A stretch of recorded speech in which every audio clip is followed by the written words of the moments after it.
The acrid scent of burnt sugar and something metallic, something wrong, pricked at Michael's nostrils before he even rounded the corner of the community clubhouse. It was 5:00 a.m., the pre-dawn gloom still clinging to the manicured lawns of Willow Creek Estates, a time when only the most dedicated joggers or insomniacs were stirring. He was neither. He was simply unable to shake the gnawing unease that had settled in his gut the previous evening, an unwelcome echo from his day job, a profession he assiduously kept separate from this quiet suburban life. He'd told himself a walk would clear his head to dispel the phantom anxieties that sometimes clung to him like burrs after a particularly grueling case. Now this. A thin plume of smoke barely visible against the gray sky curled from behind the cheerful bulk of the Sunshine Wheels, the mobile therapy clinic that served the disabled children in their county, parked in its usual Tuesday spot near the clubhouse ready for the day's appointments.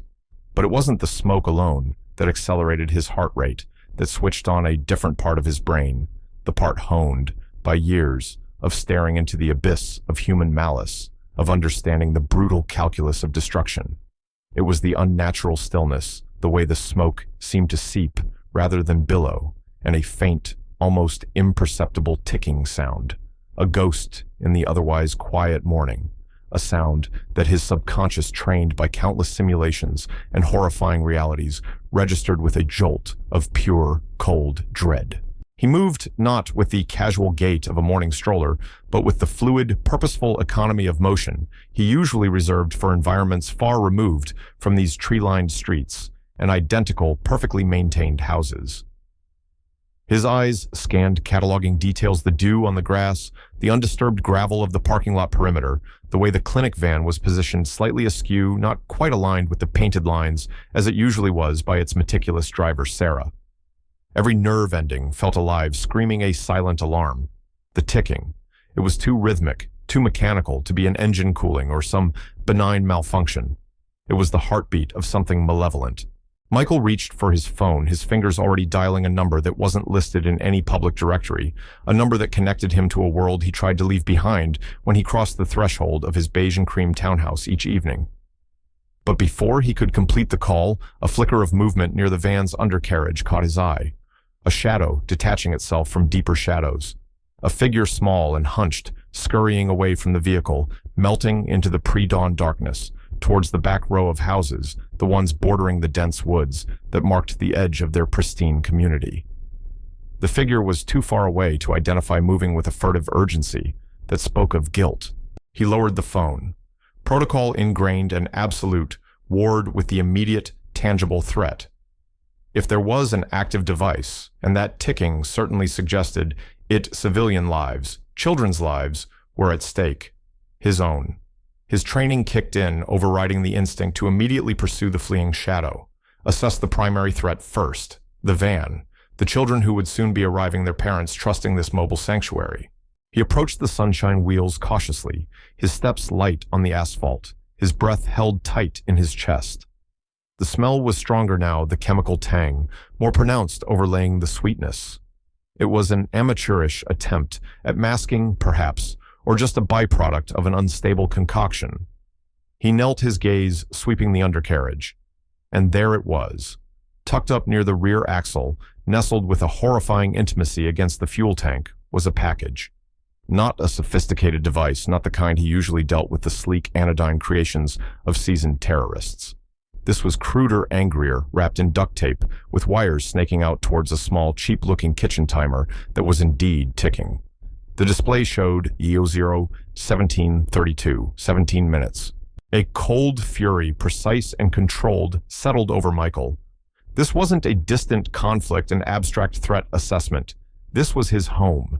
These were children. He sometimes saw their laughter or occasional cries, a part of the community's soundscape. The fleeing figure. He had a sickening premonition, a name that tasted like ash in his mouth: Karen. Karen Henderson, the self-appointed guardian of Willow Creek's aesthetic and moral purity, a woman whose reign as HOA president had been marked by increasingly erratic and venomous pronouncements, whose complaints about the Sunshine Wheels clinic had escalated from pointed remarks in community newsletters to outright public confrontations. But this explosives. It was a leap into a chasm of madness he hadn't fathomed even for her, He pulled his phone out again. This time, the call connected. "This is Director Thorne," he said, his voice devoid of the neighborly cadence he usually affected. "I have a Code 1 situation. My location. Civilian target. Improvised explosive device active timer.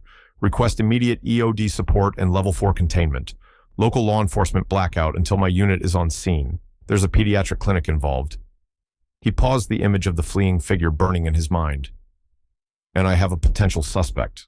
Local, female. High probability of extreme flight risk and further irrational action." 17 minutes. Not enough time for a full EOD team from headquarters, not even with priority transit. He was the first line of defense. He was in a horrifying irony that was not lost on him. Even in this moment of extreme pressure, the director of the Homeland Security Bomb Disposal Unit, living anonymously in a suburban idyll that had just become a potential ground zero.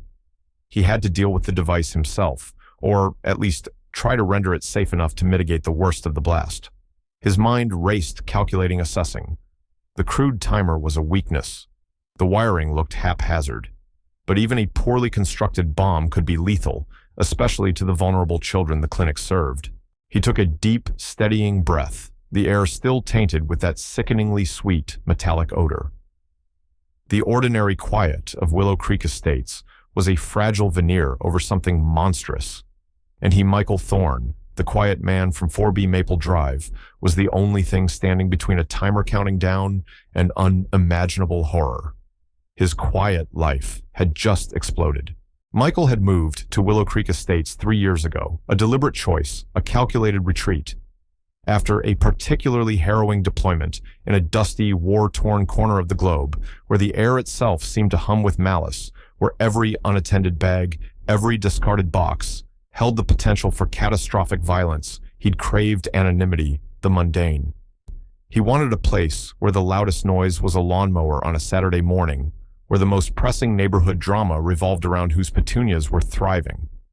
He'd told himself it was for balance, a way to decompress from the relentless tension of his work, a job that required him to understand the mechanics of chaos, to walk into situations others fled from, to literally hold lives in his hands. His team, the elite few who knew what he did, had joked about it. The Wolf, in a sheep-themed subdivision, one of them, a wry technician named Diaz, had quipped. Michael had just smiled. He didn't correct them on the decor, but he'd needed the blandness, the predictability as a counterweight to the stark, brutal realities he confronted daily. His house was deliberately unremarkable, blending seamlessly with its neighbors. He paid his HOA dues on time, kept his tiny patch of lawn neat, and offered polite, non-committal greetings to the other residents. He was perceived, he hoped, as a mid-level corporate drone, perhaps in logistics or obscure IT, someone whose life was governed by spreadsheets and quarterly reports. The deception was a necessary shield, not just for his own peace of mind, but for operational security. The fewer people who knew what he did, the safer he and his operations remained. The Sunshine Wheels Clinic had been a welcome addition to the community, at least to him and many others.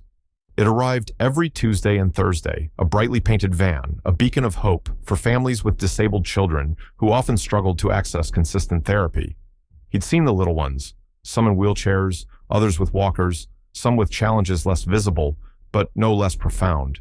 He'd heard their peals of laughter, the encouraging tones of the therapists, the relieved sighs of parents. It was a pocket of genuine goodness in a world he knew could be relentlessly cruel. The clinic represented everything he fought to protect, albeit usually on a much grander, more impersonal scale. Then there was Karen Henderson, HOA president, a woman whose initial fastidiousness about recycling bins and lawn edging had over the past year curdled into something more insidious. Karen, with her perfectly coiffed blonde hair that seemed immune to humidity, her crisply ironed blouses, and her eyes that held a perpetual glint of suspicion.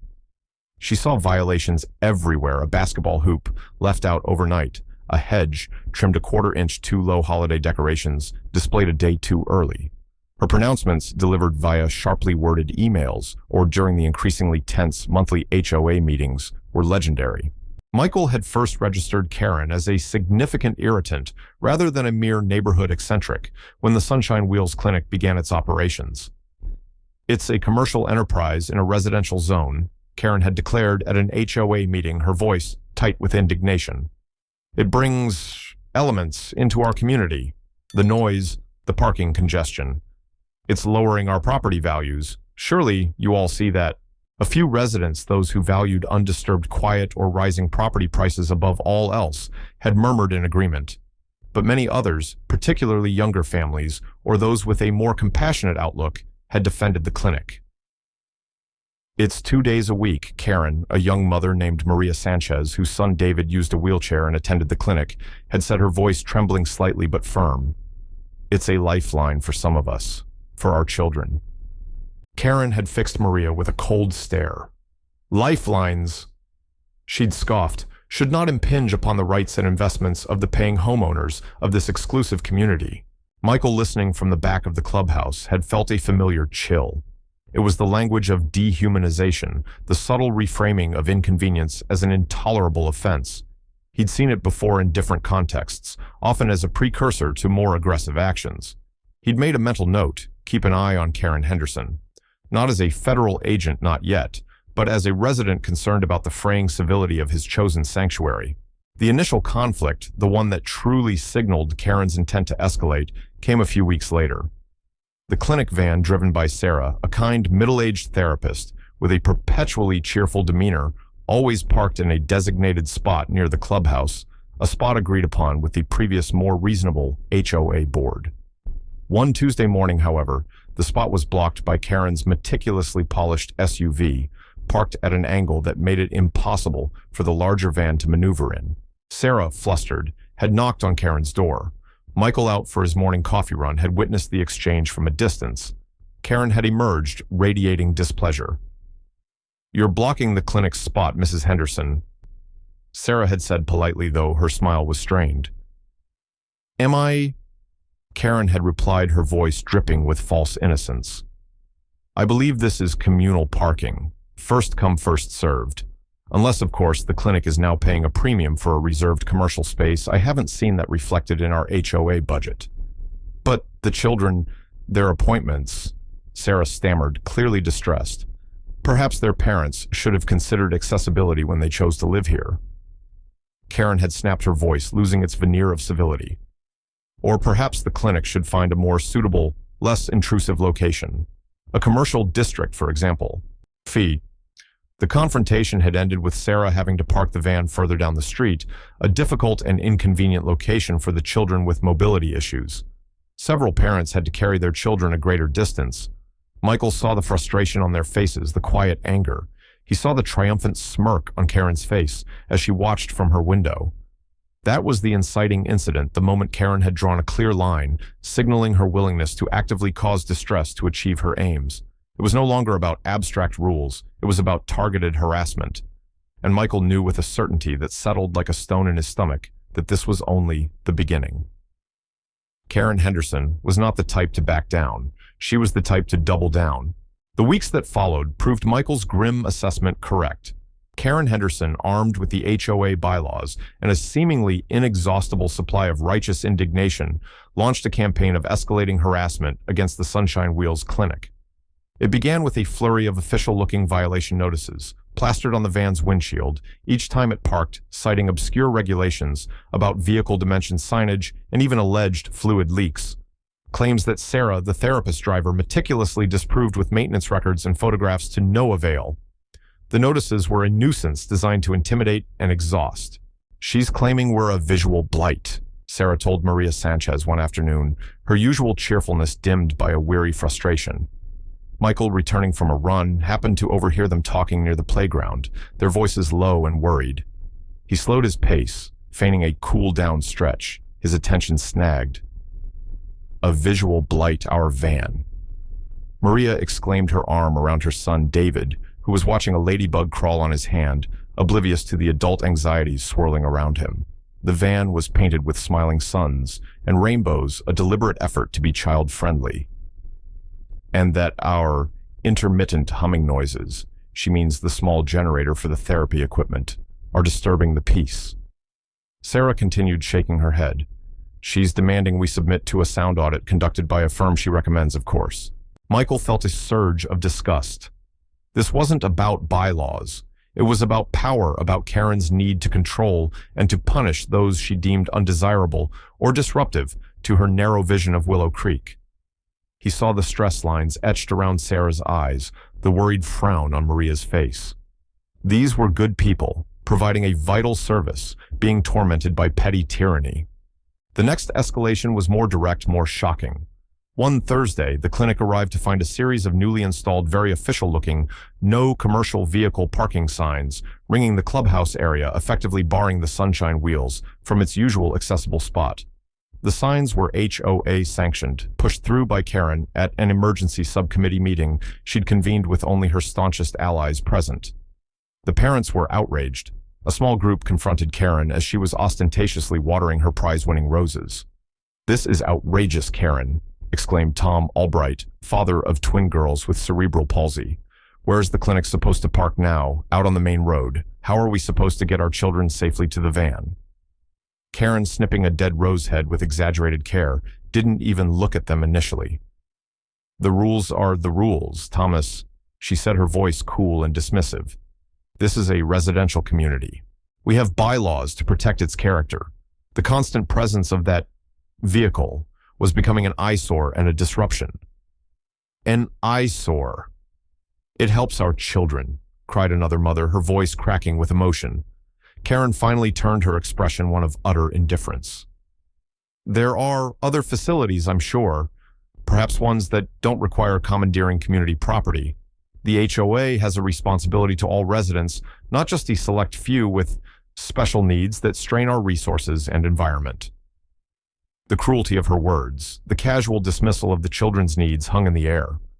Michael, observing from his window, felt his jaw tighten. This was no longer just petty harassment. This was a deliberate attempt to deprive the children of care, to drive the clinic out through sheer obstruction. He saw the despair on the parents' faces as they retreated defeated for the moment. The clinic was forced to cancel appointments that day, unable to find a viable alternative parking spot that was both legal and safe for the children. The second shocking incident in the rising action came a week later, and it was uglier, more personal. Someone under the cover of darkness had vandalized the Sunshine Wheels van. Not severely, not in a way that would disable it, but with a particular targeted malice. Streaks of greasy black paint were smeared across the cheerful suns and rainbows, and the words, "Get out," were crudely scrawled on the side panel. More disturbingly, the tires had been deflated. Not slashed, which might have suggested random vandalism, but deliberately let down a more time-consuming and intimate act of sabotage. Sarah discovered it early the next morning, her cry of distress attracting several early risers, including Michael, who was already on his porch, sipping coffee, a sense of unease having become his constant companion in Willow Creek. He was there in moments, taking in the scene. The parents who had gathered were a mixture of furious and heartsick. "This is Karen," Maria Sanchez said, her voice trembling with rage. "This has her fingerprints all over it, even if she didn't hold the can of paint herself." "We can't prove that Maria," Tom Albright cautioned, though his own face was grim. "But it's a clear escalation. She's trying to scare them off." The local police were called, a report was filed, but there were no witnesses, no security cameras covering that particular angle of the parking lot. The officer was polite, but non-committal. "Probably kids," he'd said with a shrug, an assessment that Michael, with his professional experience, deeply doubted. This wasn't the random destructiveness of teenagers. This was calculated, aimed, and consistent with Karen Henderson's increasingly hostile campaign. Michael watched Karen later that day, pruning her roses again, her expression serene, almost beatific. She offered a small, tight smile to a neighbor walking by, the picture of innocent composure. But Michael saw the flicker of something else in her eyes when her gaze drifted towards the clubhouse, where a subdued Sarah and a few parent volunteers were trying to scrub the paint off the van. A glint of satisfaction, a chilling sense of accomplishment. His internal alarms, already on high alert, began to scream. This was moving beyond HOA disputes. Vandalism targeted intimidation. These were criminal acts. Karen was either becoming dangerously unhinged, or she was being egged on by someone, or she was simply revealing a capacity for malice he hadn't fully appreciated. He began to pay closer attention, not just as a concerned resident, but with the instincts of a man who understood how quickly obsession and entitlement could curdle into violence. He started varying his morning run routes to pass Karen's house more frequently, noting the lights on at odd hours, the infrequent visitors, the way she sometimes watched the street from behind her pristine curtains. He wasn't officially investigating, not yet, but he was observing, gathering data points, a habit ingrained by years of threat assessment. The peace of Willow Creek was more than just disturbed. It felt like it was teetering on the edge of something far darker, and Karen Henderson was gleefully pushing it towards the precipice. The crude graffiti felt like a taunt, a promise of worse to come. The deflated tires were a symbolic crippling, a mirror of what she wished to inflict on the clinic and the children it served. Michael found himself spending more time on his porch, ostensibly reading or working on a laptop, but actually observing the patterns of life in Willow Creek, specifically the orbit around Karen Henderson and the Sunshine Wheels Clinic. His unease had solidified into a cold, hard knot of suspicion. The vandalism had been a turning point. It demonstrated a willingness to cross legal lines, a deepening of the aggression. He started a discreet personal log, noting Karen's movements, her interactions, the times she seemed to be watching the clinic or the families associated with it.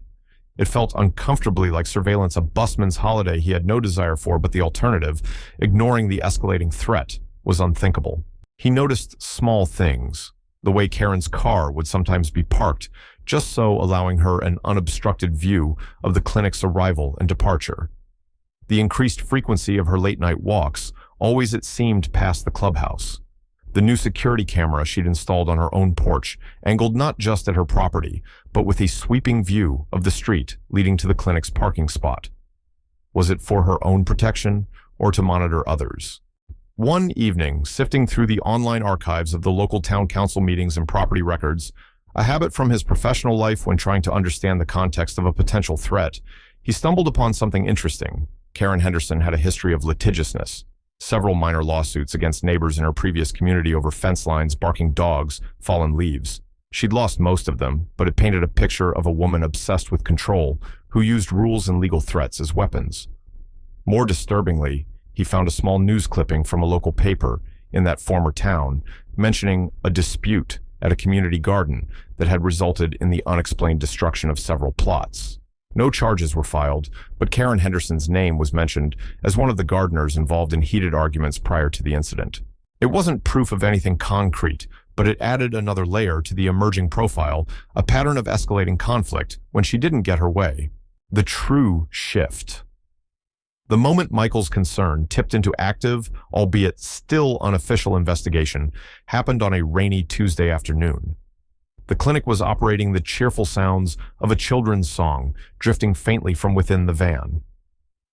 Michael was tidying his garage, the door open to the damp air, when he saw Karen walking down the street, umbrella held high, her gaze fixed on the Sunshine Wheels. She paused by the roadside, not directly in front of the van, but at an angle partially obscured by a large oak tree. She wasn't just looking, she was observing intently. Then she did something that made the hairs on the back of Michael's neck stand up. She raised her phone and appeared to be taking photographs or perhaps video of the van, focusing specifically on the undercarriage and the access panels. It was too specific, too focused. People took pictures of things they found annoying, sure. But her intensity, the surreptitious nature of it combined with the previous vandalism and her escalating rhetoric, pinged every warning bell his training had installed. Why the undercarriage? Why the access panels? Later that evening, after Karen had retreated into her house and the clinic had departed, Michael took a walk, his path taking him past that same oak tree. He looked at the van's usual parking spot, now empty. He replayed Karen's actions in his mind, the angle of her observation, the focus of her phone. He had a sudden, chilling thought. He casually ambled over to where the van had been parked, his eyes scanning the ground, nothing obvious. But then he looked up at the branches of the oak tree, and there, almost invisible unless you were looking for it, was a small dark object lodged in a crook of a lower branch. A tiny surveillance camera, no bigger than his thumb, pointing directly at the clinic's parking spot. He felt a jolt. This was premeditated. This was surveillance. This was beyond HOA squabbles. He didn't touch it. He photographed it with his own phone, carefully documenting its position. He then did a wider sweep of the area. He found another one even more discreetly placed on a bird feeder in a neighboring yard, angled towards the same spot. The neighbor was an elderly man, mostly deaf, who rarely ventured out. Had Karen asked his permission or planted it without his knowledge? Michael went home, his mind racing. Karen wasn't just a nuisance anymore. She was actively gathering intelligence on the clinic's operations, its vulnerabilities. But for what purpose? The vandalism had been a message. What was this preparation for something more? He thought about the items she might be photographing: access points, routines, security measures, or lack thereof. The first layer of the midpoint twist was beginning to form in his mind. Karen Henderson was not merely a crank. She was a calculating, potentially dangerous individual actively planning something against the clinic. The level of her obsession was far beyond what anyone in Willow Creek suspected. He remembered the burnt sugar and metallic smell from his initial horrifying discovery. A smell he now realized he had subconsciously cataloged from previous unrelated case files involving homemade incendiaries or crude explosives. Could her research have extended to such things? The idea seemed monstrous, almost unbelievable in the context of Willow Creek, yet her behavior was pushing the boundaries of rational explanation. He started to do some discreet digital digging, using an anonymized connection and some of the search techniques he usually reserved for identifying shadowy figures in global networks. He looked for purchases forum activities, anything that might indicate Karen was researching more than just HOA bylaws. What he found was sparse but unsettling. Under a pseudonym, he eventually painstakingly managed to link to an IP address that geolocated frighteningly close to Karen's home. There were inquiries on obscure chemical supply websites, questions asked on hobbyist electronics forums about timers and remote triggers. Nothing that screamed bomber, but enough to paint a deeply disturbing picture when combined with her escalating real-world actions and the new discovery of her surveillance. She was learning. She was preparing. The second layer of the twist began to coalesce as he pieced together Karen's digital footprints with her known history. Her motivation, he suspected, wasn't just about property values or a dislike of noise. There was a venom to her actions, a deep-seated resentment that seemed to transcend the immediate issues. He recalled the town council archives, mentioning her previous address. On a hunch, he searched for news articles related to disability services or children's charities in that town around the time she lived there. He found it. A small charity similar in purpose to Sunshine Wheels had been embroiled in a local zoning dispute. They had wanted to expand their small facility. The opposition had been fierce, led by a concerned citizens group, and one of the most vocal opponents quoted in several articles with rhetoric strikingly similar to what she now used against Sunshine Wheels was a K. Henderson. The charity had eventually won their zoning appeal, but shortly thereafter, a suspicious electrical fire had damaged their building, forcing them to temporarily halt operations. The cause was officially undetermined. A chilling hypothesis formed in Michael's mind. Was Karen Henderson replaying an old script?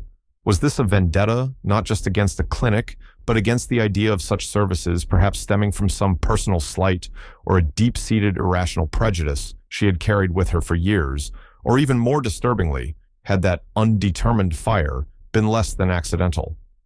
The thought that she might have a history of not just harassment, but potentially destructive action aimed at similar targets added a terrifying new dimension. This wasn't just about Willow Creek. This was about a pattern, a potentially violent pattern. The implications were staggering. Karen wasn't just a neighborhood problem anymore. She was potentially a serial harasser, possibly escalating to more dangerous actions, who had now set her sights on a target within Michael's own community under his very nose. The irony was a bitter pill. He, a man who dealt with national threats, had overlooked a festering local one until it was on the verge of... What was her endgame with the surveillance, the research into timers and chemicals, the discovery of the explosives, the memory of that acrid smell, the ticking timer? It all clicked into a horrifying, coherent picture. His initial encounter wasn't the start of her plan. It was meant to be the culmination. He had stumbled upon her in the final act. The weight of his responsibility settled heavily on him. He could no longer treat this as a personal off-duty concern. The potential for mass harm was too high, too real. The children, the families, the community that for all its minor irritations, he had come to consider a sanctuary. He had to act and act decisively. He picked up his secure phone, the one that rarely left his locked safe. He dialed a different number, this time a direct line to his deputy director. "Sarah, it's Michael," he said, his voice grim. "We have a situation. Domestic. Potential IED. And it's in my neighborhood. The target is a mobile clinic for disabled children." There was a stunned silence on the other end. "Your neighborhood, sir." "Yes."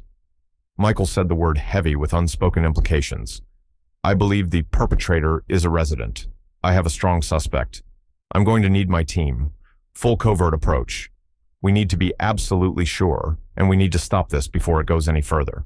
This individual is escalating, and I believe she's capable of extreme violence." He looked out his window at the quiet, unsuspecting street. The normality of it was a grotesque counterpoint to the conversation he was having, to the knowledge he now possessed. The second layer of the twist wasn't just about Karen's past. It was about the present, the imminent threat, and the fact that the director of Homeland Security's bomb unit was about to turn his quiet, suburban street into a high-stakes operational zone. Karen Henderson thought she was tormenting a powerless van and a few beleaguered parents. She had no idea who she was really up against. She didn't know that her petty crusade had just landed on the radar of one of the most formidable counterterrorism units in the country, led by the man whose morning walk she had so catastrophically interrupted. The game had changed, and Karen was about to find out just how drastically.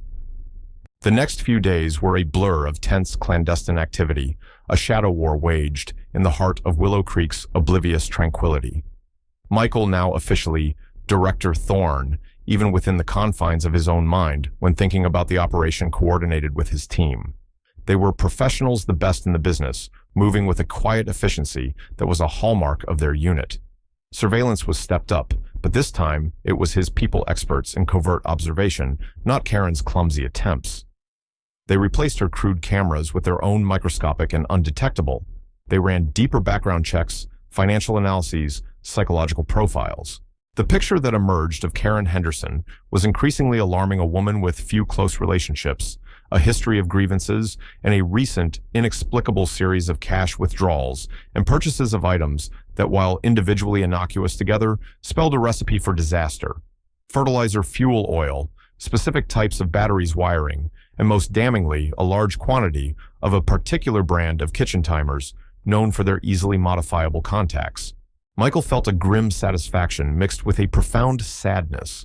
His instincts had been right. The threat was real, imminent.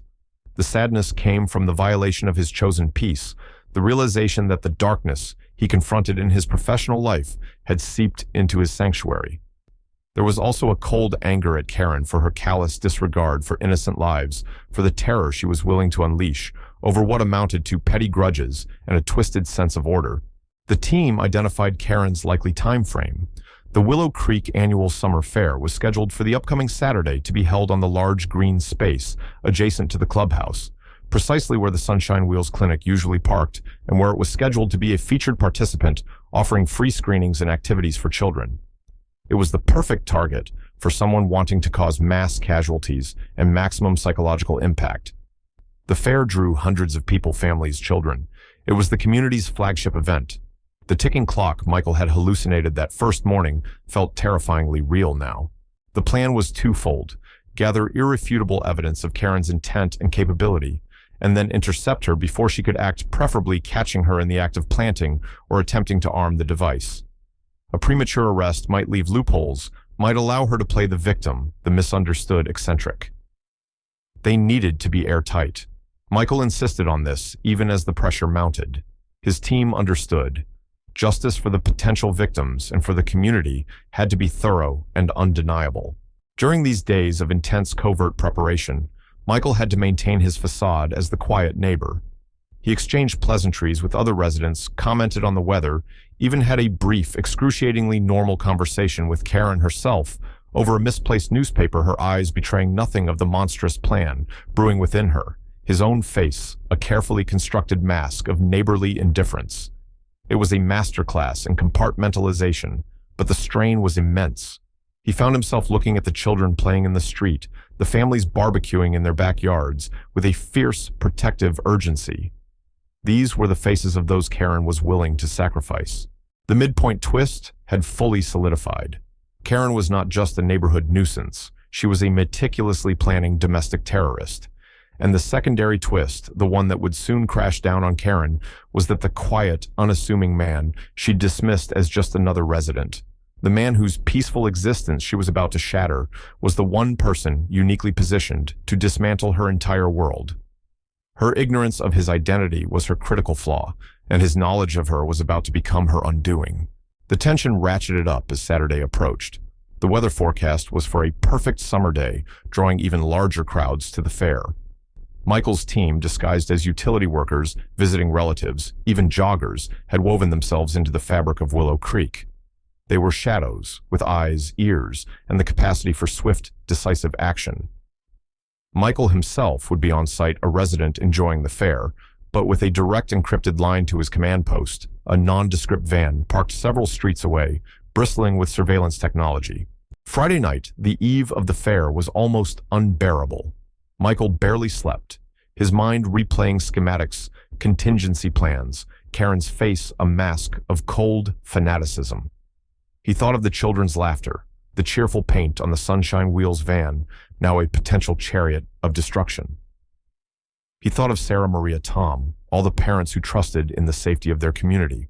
Early Saturday morning hours before the fair was due to begin, the surveillance team reported activity at Karen's house, lights on movement. She was adhering to the profile they'd built. Michael, dressed in casual weekend clothes, a baseball cap pulled low, began his own quiet patrol, a phantom presence in the pre-dawn stillness. The air was cool, carrying the scent of freshly cut grass, from the fair preparations, and to his hyper-aware senses, an almost imperceptible undercurrent of something else, the faint lingering chemical signature he now irrevocably associated with Karen's clandestine workshop. He saw her emerge from her house, carrying a large, heavy-looking duffel bag. She didn't put it in her car. Instead, she began walking not directly towards the clubhouse, but along a more circuitous route, using the shadows of houses and tree lines, moving with a furtive purpose that screamed guilt. This was it. She was moving the device. His voice was calm as he spoke into his concealed microphone. Subject is mobile, on foot, carrying a dark-colored duffel bag consistent with device transport, heading south along Elm Street, likely making for the green space. All units maintain visual, prepare for interdiction on my signal. We wait until she commits to placement. The sun was just beginning to paint the sky with hues of pink and orange as Karen Henderson reached the edge of the fairgrounds. The area was still largely deserted, save for a few early rising volunteers setting up stalls. The Sunshine Wheels van was already there, parked in its designated spot, gleaming in the early light, a cheerful, unsuspecting target. Karen scanned the area, her head darting around like a nervous bird. Then, convinced she was unobserved, she approached the van. She knelt just as Michael had seen that shadowy figure do on that first fateful morning. She unzipped the duffel bag. Subject is at the target vehicle. She's accessing the device, Michael murmured into his mic. Stand by. He watched his heart, a cold, steady drum, as Karen pulled out a package horrifyingly familiar in its crude, duct-taped construction. She reached under the van towards the same spot near the rear axle. This was the moment, the culmination of her hatred, her planning, and her madness. Inch now, Michael commanded, his voice cutting through the quiet dawn. All units execute. The response was instantaneous, a symphony of controlled force. From seemingly nowhere, figures converged. His team, no longer disguised, but clearly identifiable as federal agents, moved with practiced speed surrounding Karen before she could even register their presence. One agent, a specialist in close quarters arrests, had her in secure restraints before she could utter more than a startled gasp. Another agent was already carefully retrieving the unprimed device from beneath the van. Karen's face, when she finally looked up and saw Michael approaching, was a mask of utter disbelief, her eyes wide with a confusion that rapidly morphed into a dawning, horrified comprehension. He had taken off his baseball cap. There was no neighborly smile on his face now, only the grim, unwavering resolve of Director Michael Thorne of the Homeland Security Bomb Unit, Karen Henderson. Michael said, his voice calm, but carrying the weight of irrefutable authority, "You are under arrest for the attempted use of a weapon of mass destruction, attempted mass murder, and multiple federal offenses. You have the right to remain silent." Her mouth opened and closed, but no sound came out. The carefully constructed world of her righteous crusade, her perceived power over the undesirables in her community, had just been obliterated. The inconsequential neighbor, the quiet man from 4B Maple Drive, was her worst nightmare. The twist was complete. She hadn't just picked the wrong target. She'd picked a fight with the one man who knew exactly how to dismantle her peace by horrifying peace. The climax unfolded with a chilling efficiency that stood in stark contrast to the chaotic violence Karen had intended to unleash. As the first rays of the sun fully breached the horizon, casting long shadows across the dew-kissed green, the fairgrounds, which should have been echoing with the sounds of joyful anticipation, were instead a silent tableau of federal agents, local police now discreetly brought into the loop and securing the perimeter, and a single stunned woman in handcuffs. Karen, her face ashen, finally found her voice, a strangled whisper. You live here." It wasn't a question of accusation, but one of profound, disoriented shock. The meticulously ordered world of Willow Creek, where she was the enforcer of rules, had betrayed her in the most unimaginable way. "I do, Karen," Michael replied, his expression unreadable. "And you brought your war to my doorstep." He didn't elaborate. He didn't need to. The sight of highly trained tactical officers, the bomb disposal robot, now carefully examining the device she'd planted, the grim-faced agents cataloging evidence from the duffel bag. It all spoke volumes. Her carefully constructed plan, her secret project of hate, was being laid bare under the morning sun. The device, as Michael had suspected from his initial glimpse weeks ago and confirmed by his team's later intelligence, was viable. Crude, yes, but packed with enough explosive material and shrapnel, nails, ball bearings, screws all gleaned from her recent purchases, to have caused catastrophic damage and numerous casualties, especially in the confined space of a crowded fair. The timer wasn't active yet. She'd been in the process of setting it when his team moved in. They had caught her quite literally, with her hand on the trigger of her hate. The community, slowly waking to the beautiful Saturday morning, began to notice the unusual activity. Whispers started, then anxious murmurs. The sight of police cars, official vehicles, and stern-faced individuals in tactical gear was an anomaly too stark to ignore in Willow Creek. Maria Sanchez and her husband were among the first parents to arrive, hoping to help Sarah set up for the Sunshine Wheels display. They stopped dead in their tracks, their faces paling when they saw the cordon the van surrounded and Karen Henderson being led away in handcuffs. Maria rushed towards Michael, who was conferring with his lead agent. "Michael, what's happened? Is Sarah okay? Is it the van?" Michael turned, his expression softening slightly as he saw the genuine fear in her eyes. "Sarah is fine, Maria. She wasn't here yet. The van is secure. Everyone is safe." He paused, choosing his words carefully. "There was a serious threat. We neutralized it." Understanding, and then a wave of horrified comprehension washed over Maria's face. She looked towards Karen, now being placed in an unmarked federal vehicle, her blonde hair disheveled, her crisp facade utterly shattered. "Her," Maria whispered. "It was Karen. What did she do?" "She planned to harm a lot of people today, Maria," Michael said quietly. "Specifically, she targeted the Sunshine Wheels clinic and everyone who would have been near it." The full weight of his words sank in.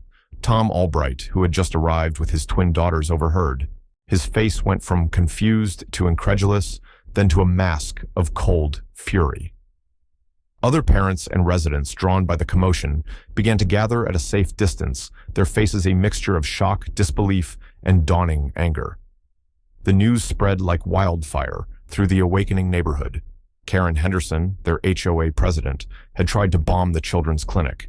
The HOA meeting that had been scheduled for later that week to discuss the ongoing issues with the commercial vehicle presence, a meeting Karen had intended to use as another platform for her vitriol, took on an entirely different character. It became an emergency community gathering, held in the clubhouse, now cleared by federal agents, the air thick with residual shock and a grim sense of unity. Michael, at the request of the town mayor and the local police chief, addressed the residents. He didn't reveal the full extent of his position, identifying himself only as a federal agent who had been instrumental in averting the crisis due to being in the right place at the right time. But the message was clear. What Karen Henderson planned was an act of terror. He stated, his voice steady, commanding the hushed room. She intended to cause mass harm, to kill and maim innocent people, including children right here in our community. He outlined in general terms the evidence, the device, the materials, the surveillance, the planning. Gasps and horrified murmurs rippled through the crowd. Why, someone cried out a question that hung heavy in the air. Michael looked at the assembled faces, his neighbors, people he'd shared polite nods with, people whose lives Karen had been willing to extinguish. Her motivations were rooted in hatred and a desire to impose her will through violence. She saw the clinic and the children it served as an affront to her perverted sense of order. She was willing to resort to the ultimate act of disorder, murder, to achieve her aims. The falling action was swift and decisive. Karen Henderson was federally charged with a litany of crimes, including attempted use of a weapon of mass destruction, attempted murder, and violations of explosives laws. Given the overwhelming evidence, the device itself, the materials found in her home during a warranted search, which revealed a horrifyingly meticulous, if amateurish, bomb-making workshop in her basement, her digital footprint, and the testimony of Michael's team, there was no bail. Her assets, including her meticulously maintained house in Willow Creek, were frozen pending forfeiture proceedings, the proceeds of which it was later decided would go towards a fund for victims of domestic terrorism and to support services like the Sunshine Wheels Clinic.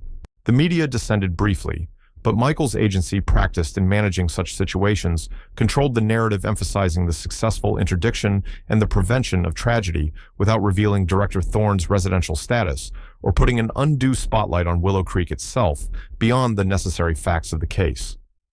The focus was on the crime and the perpetrator, not the community's vulnerability. Karen became a byword for suburban evil, a chilling example of how hatred could fester behind a facade of normalcy. Her trial was quick, her defense collapsing under the mountain of evidence. She was found guilty on all counts and sentenced to multiple consecutive life sentences in a federal supermax prison, disappearing from Willow Creek as completely as if she had been an apparition. In the aftermath, the community of Willow Creek was shaken, but not broken. The shock gave way to a profound sense of gratitude for their deliverance and then to a renewed sense of solidarity. The Sunshine Wheels Clinic, after a brief pause and a thorough security review, resumed its operations. This time, however, it was greeted not with suspicion or harassment, but with an outpouring of support. Volunteers helped repaint the van, covering the old scars of vandalism with even brighter suns and rainbows. A community fundraiser spontaneously organized raised a significant sum to enhance the clinic's resources and security. The "No Commercial Vehicle Parking" signs quietly disappeared overnight, replaced by a new hand-painted sign, "Sunshine Wheels, Welcome Our Children, Thank You." Maria Sanchez, Tom Albright, and other parents formed a Friends of Sunshine Wheels committee working with the HOA, now under new chastened leadership, to ensure the clinic was not just tolerated, but actively embraced as a vital part of their community. The aborted summer fair was rescheduled a few weeks later, a more subdued but deeply meaningful event. It became a celebration of resilience, of community spirit, and of the children whose lives had been so callously targeted and so narrowly saved. Michael Thorne watched it all, a quiet observer once more. The anonymity he craved had been partially compromised within official circles, but in Willow Creek, he was still largely seen as the neighbor who had somehow bravely been involved in stopping a terrible crime. He preferred it that way. He knew the truth of his involvement, the full weight of what had transpired. He had brought his work home, or rather, his work had found him there. But in doing so, he had protected the innocent, upheld the values he dedicated his life to, and in a strange way, had helped to forge a stronger, more compassionate community out of the crucible of Karen's hate. The acrid smell of burnt sugar and metal no longer haunted his pre-dawn walks. The ticking he sometimes imagined was now just the normal rhythm of a peaceful neighborhood. He knew the darkness was always out there in myriad forms, but he also knew that courage, vigilance, and the simple determination of good people to protect one another could and did make a difference.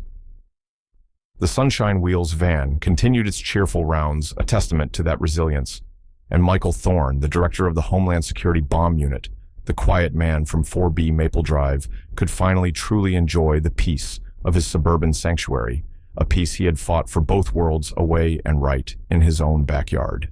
The echoes of Karen's malice would fade, but the strength of the community she had inadvertently forged would endure a powerful, positive legacy born from the ashes of her destructive intent. The children's laughter, now more precious than ever, was the sweetest sound in Willow Creek.